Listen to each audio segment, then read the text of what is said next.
Vou passar, então, para o doutor Carlos César, que é nosso presidente do Instituto Voto Legal. Está virtualmente conosco aqui.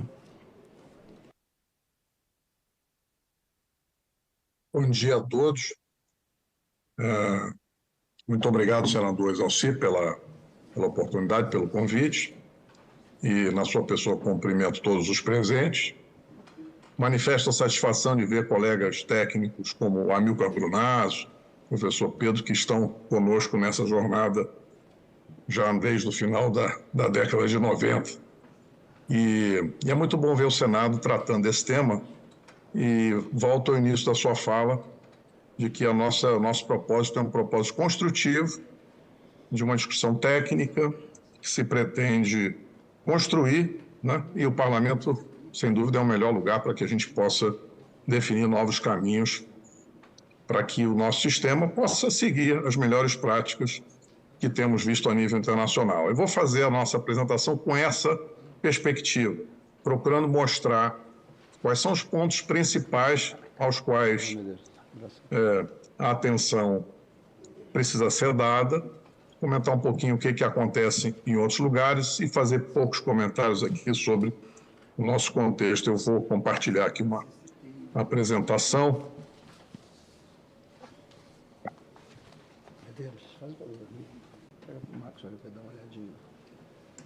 Bom, então, aqui vamos falar, nessa audiência que trata das implicações, buscando destacar que há várias oportunidades de melhoria.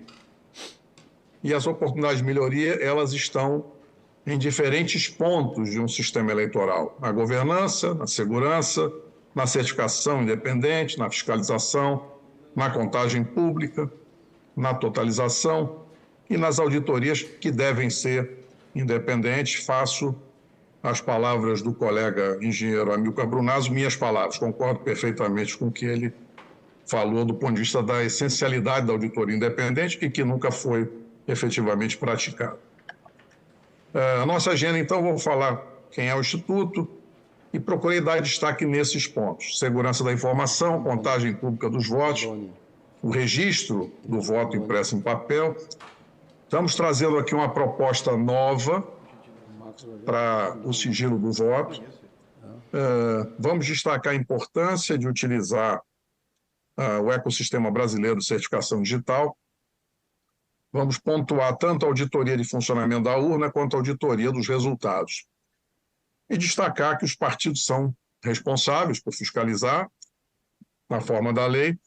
E quero fazer um breve comentário sobre o efeito Dunning-Kruger, que eu acho que é pertinente aqui, que é um comportamento psicológico. Então, o propósito do Instituto é estudar melhores práticas e melhorias de sistemas eleitorais, não só o do TSE, mas sistemas eleitorais em geral. Temos trabalhado aí com outras entidades de classe que têm seus sistemas eleitorais, que buscam o Instituto. A gente tem um canal no YouTube, que volta e meia publicamos alguma coisa, e eu sou engenheiro formado no ITA e tive o privilégio de liderar a equipe que desenvolveu e fabricou a urna eletrônica inicial lá em 1995, 96. Cabe um breve comentário: aquela urna tinha voto impresso, foi assim que ela nasceu. A primeira especificação de urna eletrônica feita pelo TSE tinha a impressão de um comprovante de voto para fins de auditoria do resultado eletrônico. É um tema interessante de ter essa perspectiva. Em primeiro lugar, é fundamental a gente falar de segurança da informação, da gestão da segurança da informação. Acho que todo cidadão hoje sabe das ameaças cibernéticas. Todo dia a gente abre a imprensa, a rede social e descobre que alguma entidade foi invadida. Estamos falando de grandes empresas, inclusive das grandes empresas de tecnologia, como Facebook, Amazon, Microsoft, enfim. Então, Departamento de Defesa, ou seja, quem subestima a segurança da informação está cometendo um grave erro. Outro ponto que é muito importante, às vezes a gente vê falar em eu fiz o teste público de segurança, eu chamei pessoas para analisar a invasão de fora para dentro. Que, claro, é importante, esses testes de segurança são importantes, mas não se fala da invasão interna.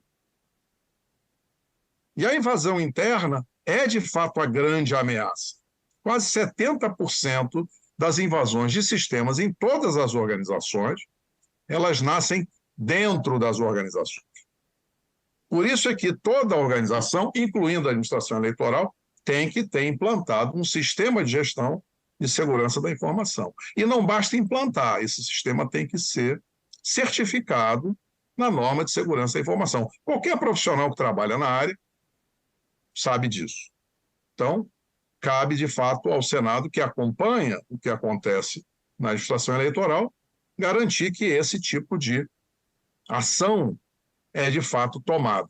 Tanto a implantação do sistema de gestão de segurança da informação, quanto a sua certificação por órgão independente. Isso está nas normas de recomendação do Tribunal de Contas da União. Acho que merece, inclusive, depois convidar especialistas, eles são muito competentes lá no Tribunal de Contas, conhecem bem esse tema. Então, é o primeiro tema que eu gostaria de pontuar. O segundo tema é a contagem pública dos votos. Isso é consenso a nível internacional. Nós vimos agora a eleição da Argentina, ou seja, esse é um processo que evoluiu a nível internacional e é necessário, de fato, garantir a contagem pública dos votos e fazer isso de forma distribuída, de tal sorte que não exista um ponto central de controle que possa interferir. Isso vale para qualquer sistema eleitoral. Então, essa é a nossa recomendação técnica e esse tema merece uma discussão aprofundada aí no aperfeiçoamento legislativo que imagino possa ocorrer com esses projetos que estão sendo discutidos, como o deputado acabou de comentar. Então, contagem pública é um avanço fundamental, nós temos que buscar esse avanço. Outra coisa que já acontece nos Estados Unidos, em outros países, na Índia, na Alemanha, é que não basta fazer a contagem pública, deve ser feita a auditoria independente do resultado. É claro que a busca é que seja feita o impresso, comprovante impresso do voto, mas enquanto isso não for feito, um aperfeiçoamento do sistema existente para criar um comprovante eletrônico que seja um documento eletrônico válido, pode ser um caminho a ser buscado também.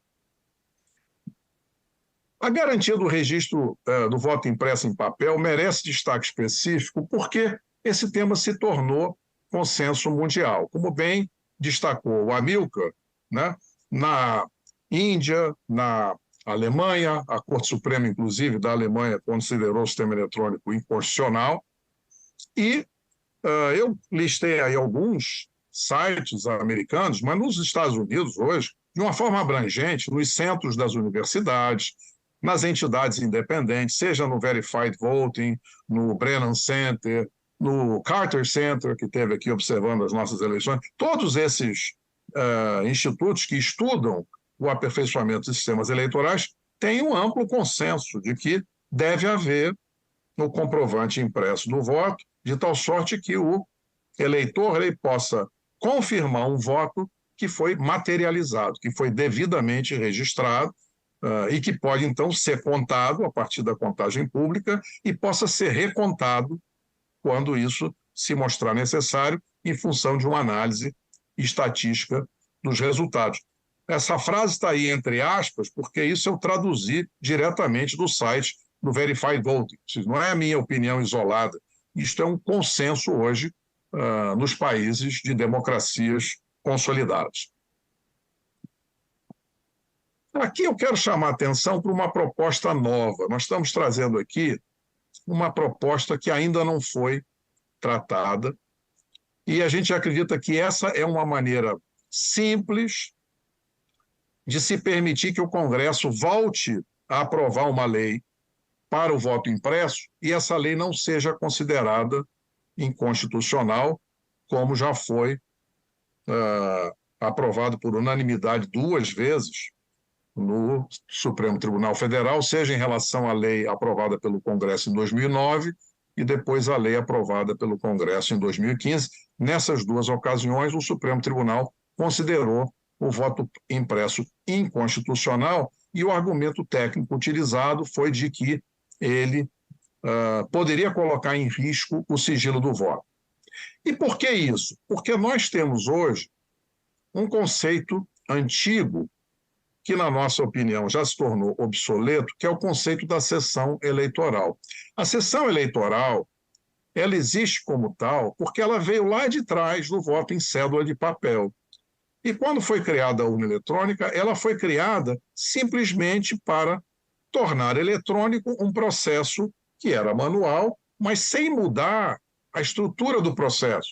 Já a sessão eleitoral existe desde lá de trás, né, do Código Eleitoral de 1965. Então, nós estamos aqui, pela primeira vez, propondo uma mudança estrutural. E é fácil de explicar. Separa o atendimento do eleitor do processo de votação. E vou fazer uma analogia, porque todos nós que vamos ao aeroporto para embarcar, nós vivemos exatamente essa experiência. Primeiro, nós fazemos o check-in, onde nós obtemos o cartão de embarque, né? Esse check-in pode ser feito no aplicativo da companhia aérea ou o check-in pode ser feito no balcão da companhia. E é um processo de identificação do eleitor, de atendimento do eleitor, e ele então recebe um cartão de embarque. Então, esse é o processo de atendimento do eleitor. No local de votação, esse processo pode ser feito exatamente dessa maneira. Em vez de haver, como é hoje, um conjunto de sessões eleitorais, essas sessões eleitorais seriam eliminadas. Isso é importante porque hoje, na urna eletrônica, os dados dos eleitores estão misturados no mesmo equipamento com os dados de votação. E é por isso que uma eventual falha da urna eletrônica torna possível violar o sigilo do voto. E foi esse argumento que o Supremo utilizou para considerar o voto impresso aprovado 2 vezes no Congresso Nacional por ampla maioria. O Supremo considerou que aquela impressão do voto poderia, no caso de falha da urna, violar o sigilo do voto. Então, a solução para que o Supremo não considere mais o voto impresso inconstitucional é exatamente remover os dados do eleitor de dentro da urna.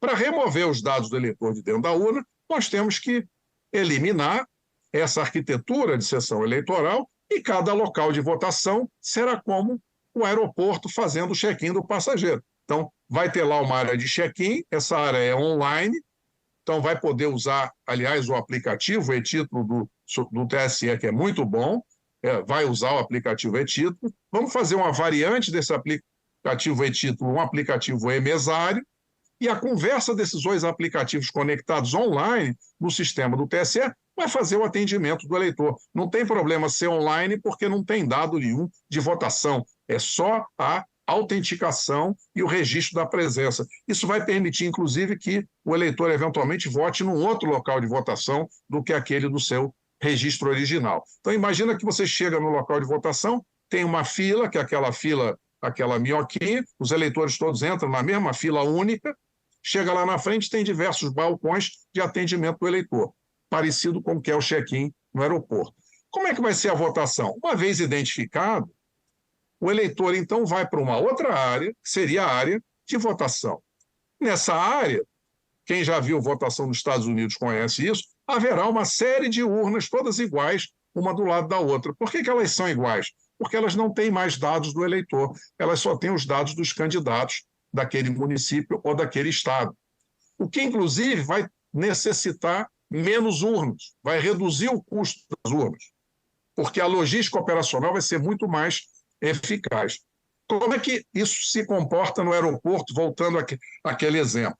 Uma vez que eu fiz o check-in para o voo, né, seja no balcão, seja no aplicativo, eu vou para a área de segurança, onde eu vou passar no raio-x. Como é que é a área de segurança, o raio-x? De novo, é uma fila única, todo mundo entra na fila única, quando chega lá na frente, tem uma série de máquinas de raio-x, eu vou escolher a que está vaga e vou passar naquela máquina. Imagina que, em vez de ser a máquina de raio-x, é uma urna eletrônica, ou seja, haverá 10, 20, 30 urnas eletrônicas, uma do lado da outra. Então, isso reduz os custos, torna as operações da Justiça Eleitoral mais eficazes, vai acabar com aquelas filas que ficam até tarde da noite, porque às vezes tem qualquer problema de atraso e aí a sessão vai se atrasando, tudo isso acaba. Mas mais importante é que o problema que o Supremo levantou para considerar o voto impresso inconstitucional será eliminado. Uma vez que seja adotada essa nova arquitetura no local de votação, o Congresso vai poder aprovar de novo uma lei para o voto impresso e ele não será mais considerado inconstitucional, porque não haverá dados do eleitor na urna, então não haverá como violar o sigilo do voto. Então, eu peço atenção para essa sugestão e depois fico à disposição para aprofundar. A gente acredita que é uma forma simples de permitir que o Congresso aprove o voto impresso e o Supremo considere o voto impresso constitucional a partir dessa alteração operacional.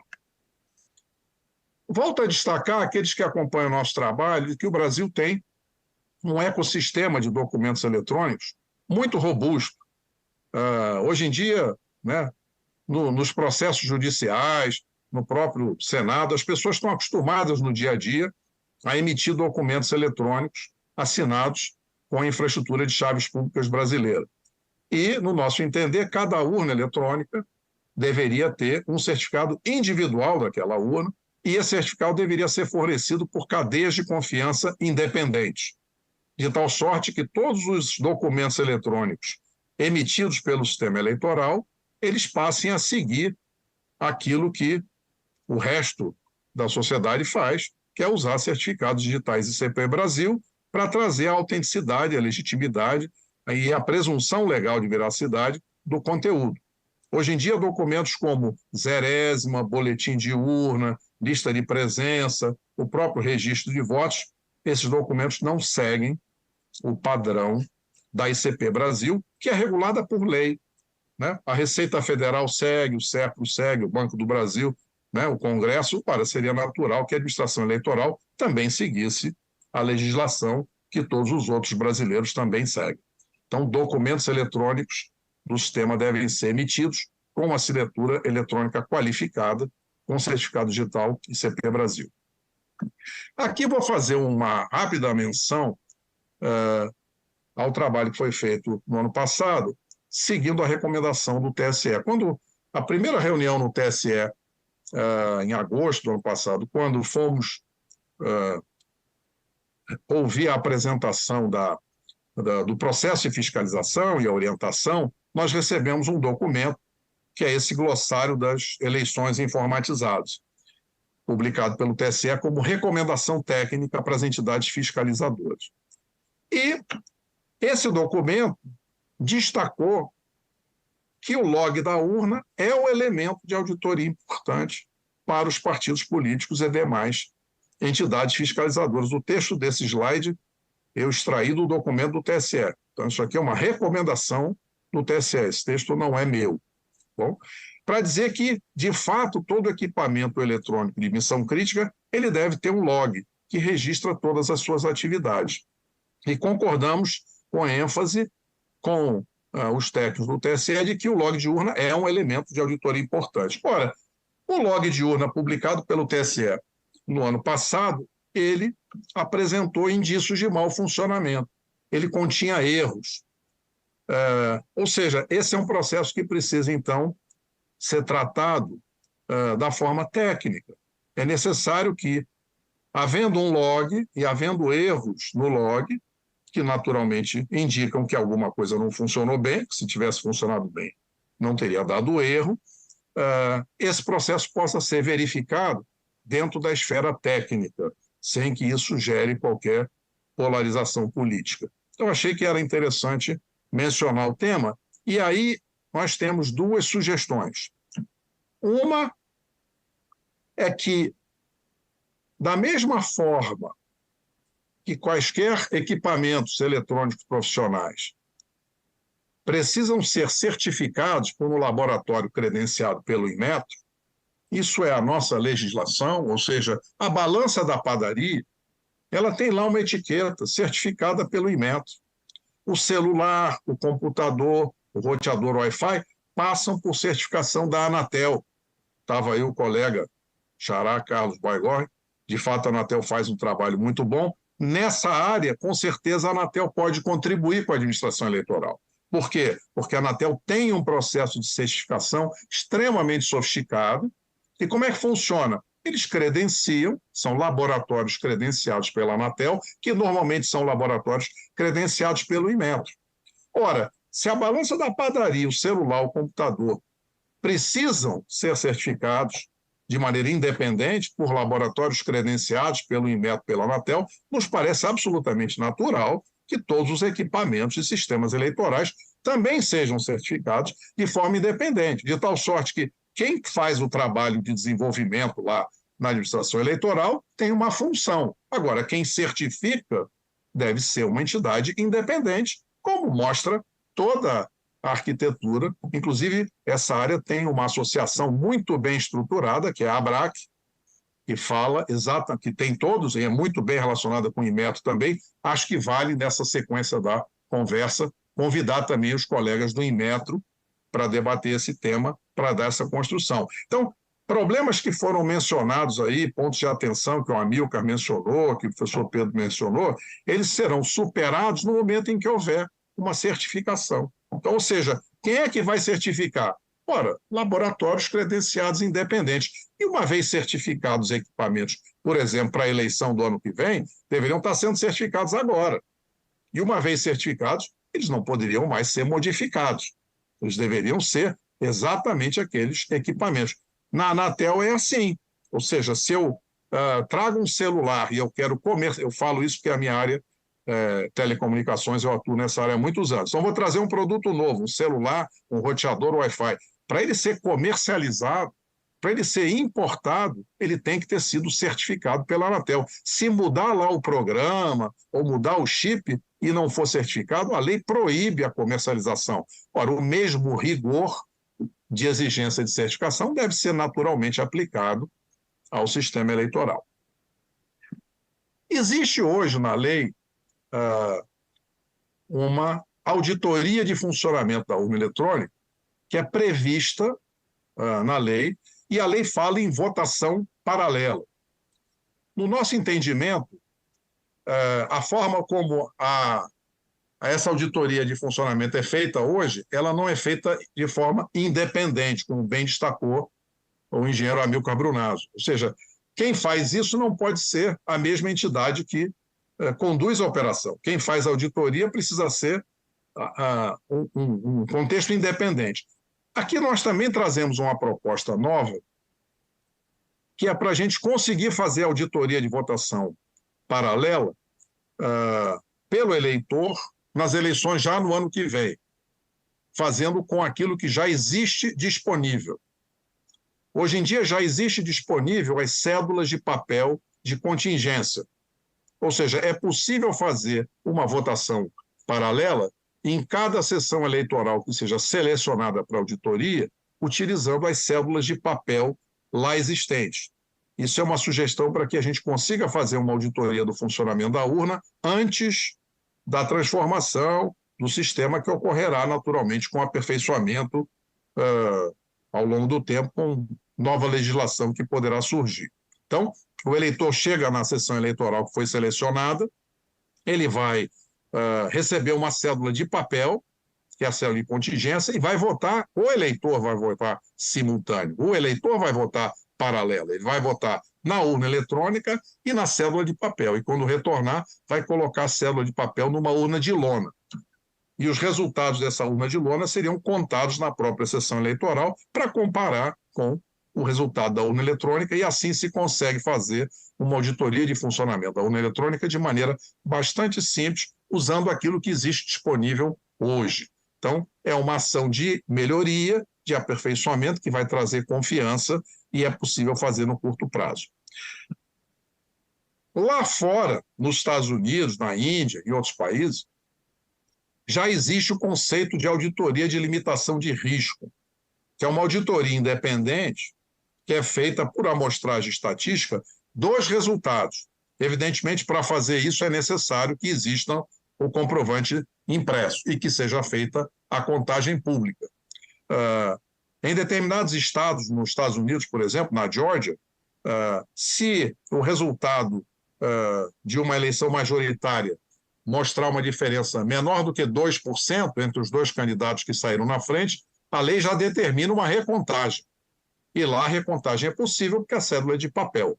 Então, naturalmente, que o comprovante impresso ele é necessário para que se possa fazer auditorias de limitação de risco, e isso também já é consenso em democracias avançadas. Aqui eu queria finalizar lembrando o seguinte: hoje, a lei eleitoral existente, que é lá de 97, desde daquela aprovação dessa lei, está claro que o agente principal para fiscalizar são os partidos políticos. Já houve alguns partidos que fiscalizaram, o PDT, sob a coordenação do Amilcar, fez isso várias vezes, o PSDB fez aquela auditoria, mas aquela auditoria só foi feita após as eleições, não foi feita antes e durante, e teve a auditoria feita pelo PL no ano passado, toda seguindo esse preceito legal. E aqui está muito claro que a lei determina aquilo que o Amilcar descreveu, que quem audita, que é o partido político, ele pode constituir um sistema próprio de fiscalização. Ou seja, quem define qual é o sistema para fiscalizar não é a entidade auditada. Quem define como é que vai fiscalizar é quem audita. E a lei diz que quem audita é o partido político. Então, sem nenhuma alteração de legislação, utilizando a legislação que existe hoje, gostaria de certa maneira, sensibilizar os parlamentares de que já existe previsão na lei para que os partidos façam auditoria. E como nós estamos vendo nessa auditoria, nessa audiência aqui, sem nenhuma modéstia, o colega Amilcar, o professor Pedro, eu, o pastor também, enfim, nós temos muita experiência nesse assunto e não estamos sós.